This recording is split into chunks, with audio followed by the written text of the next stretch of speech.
단어를 외우실 때 눈으로만 보고 손으로만 쓰시면요, 귀로 들었을 때 못 알아듣습니다. 분명 눈으로는 아는 단어인데 못 알아챕니다. 이거 무슨 표현이야? 무슨 뜻이야? 하고 넘어가는 거죠. 얼마나 비효율적입니까? 따라서 여러분이 단어를 외우실 때 영어가 모국어가 아닌 우리 학생들에게 문법 학습은요, 꼭 필요합니다.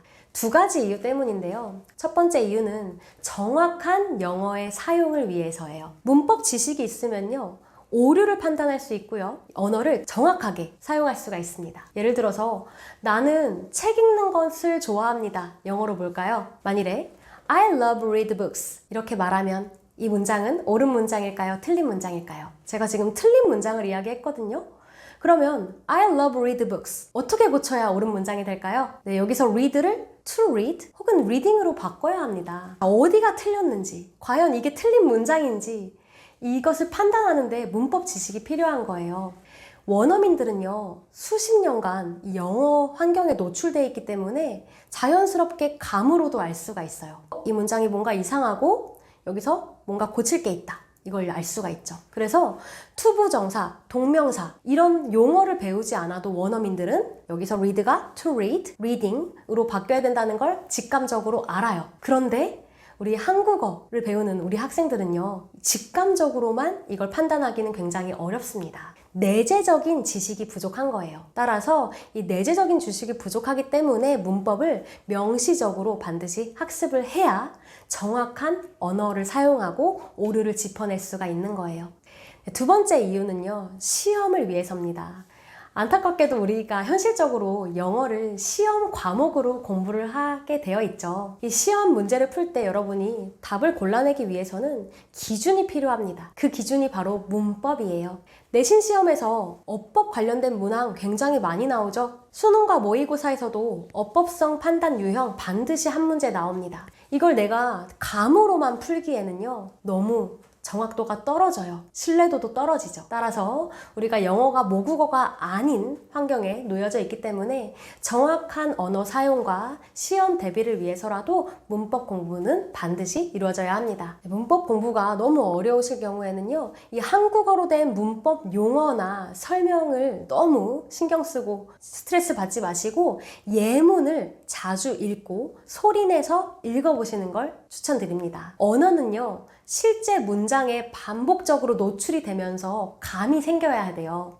그런데 우리 수험생들은요, 이렇게 영어 환경에 노출될 시간이 부족하죠. 여건도 되지 않고요. 그래서 이런 감을 최대한 빨리 익힐 수 있는 방법, 그게 바로 예문을 접하는 겁니다. 예문을 접하면 이 영어에 대한, 문법에 대한 감이 생길 수 있어요. 예를 들어서 Nice to meet you, 이 문장 들어보셨죠? 만나서 반갑습니다 라는 문장이에요. 그런데 우리가 아주 어릴 때 Nice to meet you 이 문장을 접할 때, 여러분 여기 있는 이 to는요, 투부정사의 to고요. 투부정사는 명사적, 형용사적, 부사적 용법이 있는데 그 중에 이건 부사적 용법이에요. 그 중에서도 감정의 원인을 설명하는 부사예요. 이렇게 이야기하지 않잖아요. 그렇게 배우면 다 겁먹고 도망갈 겁니다. 우리는 이 nice to meet you 라는 문장 자체를 여러 번 말하고 들으면서 익힌 다음에 나중에 알고 보니 이 to가 투부정사였다 라고 학습하는 게 훨씬 효과적이고 몸에도 오래 남아요. 따라서 문법 용어 이런 거에 너무 집착하지 마시고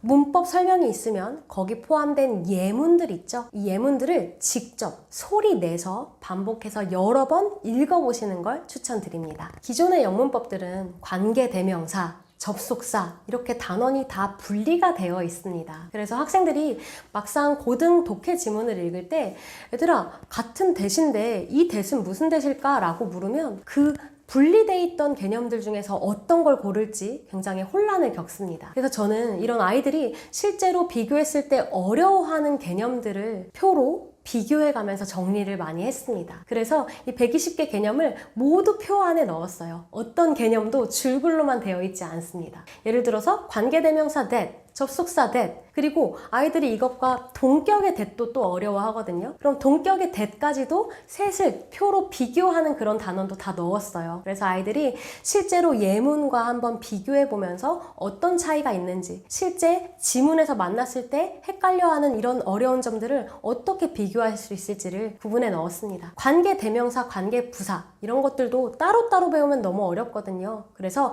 두 개를 문장을 통해서 비교할 수 있게 한 표 안에서 제공을 했어요.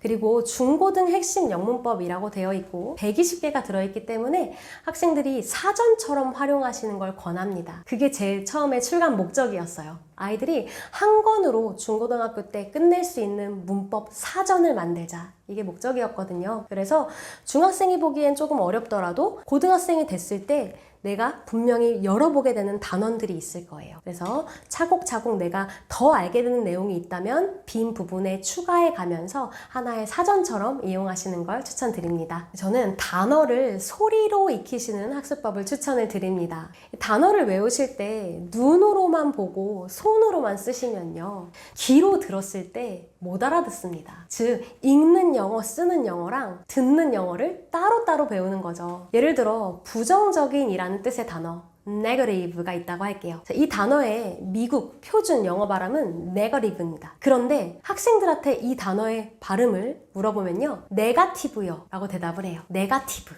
이렇게 negative라고 기억을 했던 학생들은요. 듣기 평가에서 negative effect, 부정적인 효과, negative thinking, 부정적인 생각 이런 표현이 나왔을 때 분명 눈으로는 아는 단어인데 못 알아챕니다. 이거 무슨 표현이야? 무슨 뜻이야? 하고 넘어가는 거죠. 얼마나 비효율적입니까? 따라서 여러분이 단어를 외우실 때 요즘 온라인 사전들 굉장히 잘 돼 있잖아요. 단어 검색하시면서 옆에 스피커 모양으로 된 버튼 눌러서 소리를 반드시 들으시고 이 소리와 함께 단어를 외우시는 걸 추천을 드립니다. 영어 학습에는요, 꾸준함이 생명입니다. 우리 모국어가 영어가 아닌 환경에 놓여 있기 때문에 우리는 영어 감각을 유지하기 위해서 그리고 실력을 향상시키기 위해서 꾸준히 노력을 해야 돼요. 우리가 한국어를 배울 때 어느 날 하루아침에 벼락치기로 배운 거 아니잖아요. 꾸준히 이 한국어를 쓰고 들으면서 점점 익숙해진 겁니다. 여러분이 하실 수 있는 목표를 정하시면 됩니다. 다른 사람들이 하루에 30개 외워야 돼, 단어 50개 외워야 돼 라고 이야기한다고 해서 꼭 그걸 따라갈 필요가 없어요. 내가 하루에 5개를 외웠을 때만 꾸준히 할 수 있겠다 싶으면 하루에 5개씩 꾸준히 외우시면 됩니다. 중요한 건 양이 아니라 얼마나 꾸준히 지속할 수 있는지예요. 그리고 이 꾸준함에는 정확한 방향도 필요한데요. 방향을 설정하실 때는 다른 사람들이 알려주는 방향을 꼭 따르실 필요는 없어요. 너는 고등학생이니까 이 고등 문제집을 봐야 해. 이런 걸 따르실 필요가 없이 나의 수준에 맞는 정말 필요한 것이 무엇인지 그 지점을 찾아서 그 방향에 맞게 꾸준히 나아가셔야 됩니다. 그래서 이렇게 꾸준히 올바른 방향으로 나아가시다 보면 여러분이 영어에 대해 갖는 감정도 그리고 영어 실력도 상승되는 날이 올 겁니다.